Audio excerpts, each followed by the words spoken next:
So they say that it's like really important to record your dreams the moment you wake up, but I had to get a cup of coffee first. So anyway, I had a really weird dream about Hugh Jackman last night. So weird. So I was in Times Square, or I was in a place like Times Square, and there was just a ton of people around, and I bumped into Hugh. I bumped into Hugh Jackman somehow, and I don't know what happened, but he was like so much bigger than me. Like way, like my head, the top of my head only came up to like his hip. I was like such a drastic difference, and it was like he was proportionate. Like if you were working in a document on the computer and you click on an image and just drag the corner up at the top so it just expands, like he was expanded to some weird size.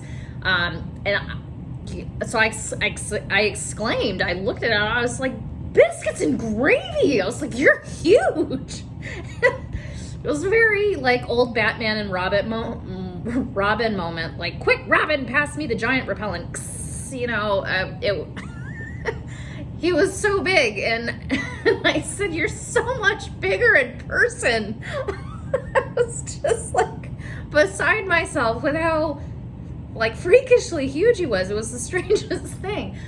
And he was snarling at people, like not at me, but he, like everyone else, he was like, he was Wolverine Hugh, not Hugh, but Wolverine Hugh. He had like the hair and all the muscles, and he was just like in this hunched over like gunslinger position. He was ready for anything, and like he was being very territorial, and he was just snarling and low growling at people, like stay back, stay away from me kind of thing, or you know, first man forward is first man to fall kind of stuff. And I was like directly in his bubble, so he's snarling and I'm like, this is bad. And he, you know, after I exclaimed it, and I was like, you're so much bigger in person. He looks down and I'm like, uh-oh. And he picks me up with one hand, very King Kong style. But our size difference isn't so big that he could like wrap his entire Wolverine paw around me. So, you know, I was like, this is not gonna feel good. And it was still a big grip, but still, like, his hand was only like halfway around my whole body. So I was like, this is gonna suck. And it did. But he like picked me up with one hand, and he put me like right on his shoulder. And this is where the proportions and size differences just kind of gets a little surreal. But so he's like, he put me up on his shoulder, and I'm probably like this high on his shoulder, and my little legs are just like dangling here. It was slippery up there because he was shirtless.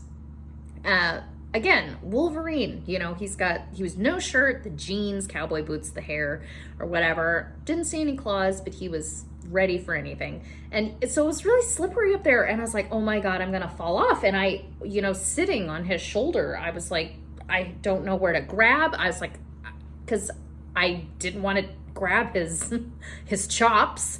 You know, I was like, he's not gonna like that. I was panicking because I'm like, I'm gonna fall off of Hugh. And so I don't know how I did it, but I like managed to get one leg back and swing it around to the other side. And so now I'm like, again, proportions, it doesn't make sense. I know.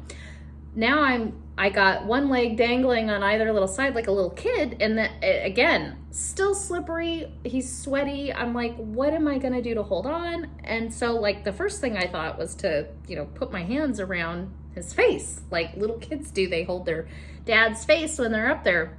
It's like, oh, he's not gonna like that, because he's still snarling at people who are like walking by, racing by, and no one's coming near him because he looks very aggressive, like a feral animal.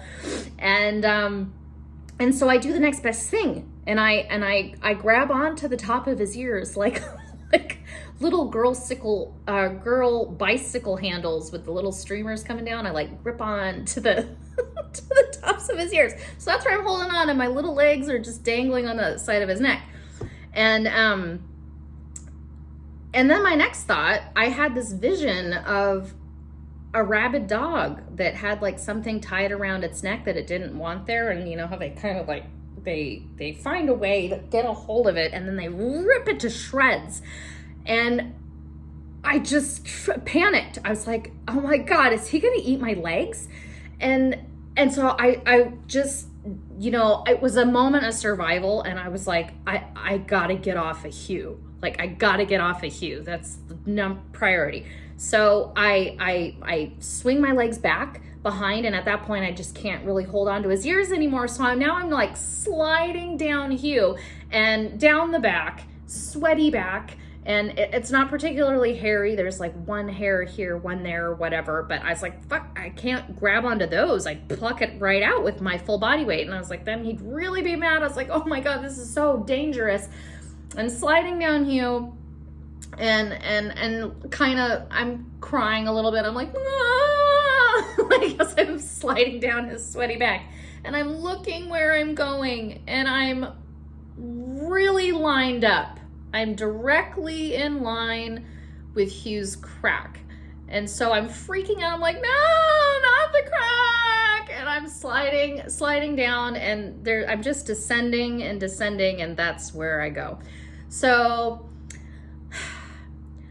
I don't know, you know, have you ever been in like a bouncy castle and, you know, like maybe the air guy or the air attendant is on break or something and they're not tending to the amount of airflow needed to keep the bouncy castle really, you know, taut or whatever. But like it was so turbulent down there. I was just no sure footing, like constantly like trying to keep my balance.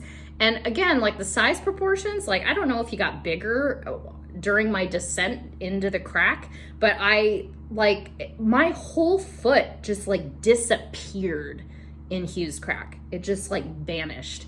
But it was still moving somehow. It was just like pulling me in, drawing me down, and I was struggling, and so I'd step somewhere else. I had my hands like holding on to the lips of his jeans. Like clearly Hugh was freeballing it. Like he'd no underwear in these tight jeans, which I can only imagine, like especially if it's zipper front, like I'd be snarling at everyone too. Like it sounds terrible. But I'm holding on to the tops of his jeans. It's like being on top of a super soft Tempur-Pedic mattress. It's like quicksand. I don't know if you've ever been on one, but it's like you put weight anywhere and you just sink, and then you can't get out. Like you try to like throw your body weight somewhere else, and then that sinks, and it's just this huge hot mess. And it was hot. It was hot, sweaty. It was a mess. I was struggling. It was so awful. Very difficult down there. And then I woke up. So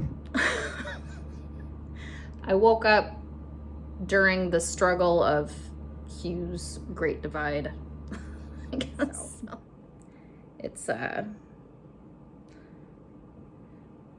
it's not exactly a medicine dream, is it?